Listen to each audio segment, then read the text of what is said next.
Calon Presiden dan Wakil Presiden Anies Mohaimin dan Ganjar Mahfud akan mengajukan gugatan hasil Pilpres ke Mahkamah Konstitusi.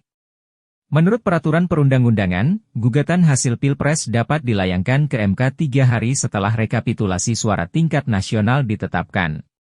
Saat ini, Komisi Pemilihan Umum (KPU) RI masih melakukan proses rekapitulasi suara di tingkat nasional.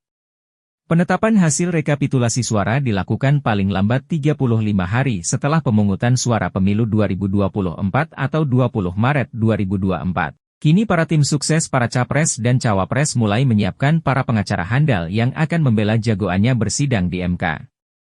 Ketua Tim Hukum Calon Presiden dan Wakil Presiden Prabowo Gibran, Yusril Iza Mahendra mengatakan pihaknya menyiapkan 35 pengacara untuk menghadapi gugatan sengketa Pilpres yang diajukan kubu Ganjar Mahfud dan Anies Baswedan, Muhaimin Iskandar di MK. Yusril mengatakan sejumlah pengacara tersebut berasal dari kalangan profesional dan beberapa di antaranya usulan partai pendukung Prabowo Gibran.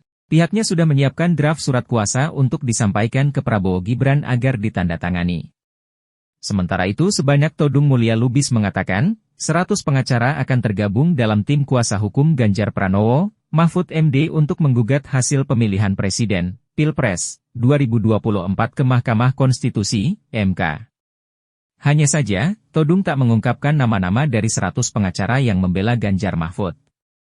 Deputi Hukum Tim Pemenangan Nasional, TPN, Ganjar Mahfud ini juga tak menjawab apakah mereka berasal dari kalangan profesional. Todung menyampaikan ini merespons kubu Prabowo Subianto, Gibran Rakabuming Raka yang telah menyiapkan 35 pengacara.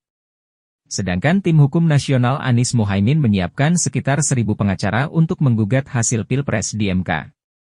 Juru bicara Timnas Amin Iwan Tarigan mengatakan pengajuan gugatannya akan dilakukan di waktu yang tepat.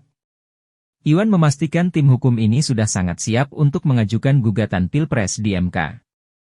Dia menyebut mereka telah mengantongi data dan bukti kecurangan yang terjadi selama proses penyelenggaraan Pilpres 2024.